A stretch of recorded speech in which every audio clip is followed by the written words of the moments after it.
Hey guys, welcome back to another video. Today we are showing you how to make your car not jump up like some crazy shenanigans. Just like this. So what you want to do, first off, you want to go to main menu. Wait for it to load, and then you go to options. Doesn't wait. It takes a long time to load for some reason. And then you go to options, then advanced settings,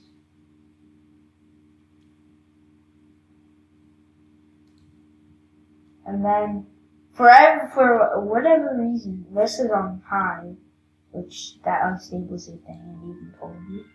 And you're gonna put it on auto, and go back to play, and then go back to your car view.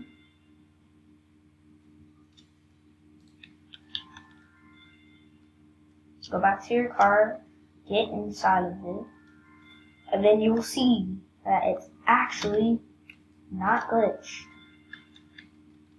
See?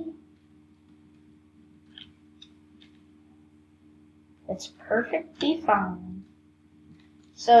So guys, if you like this video and you want to do more how to fix glitches videos or Bloxburg videos, then I'm telling you, if you don't subscribe, nothing will happen. Be sure you subscribe.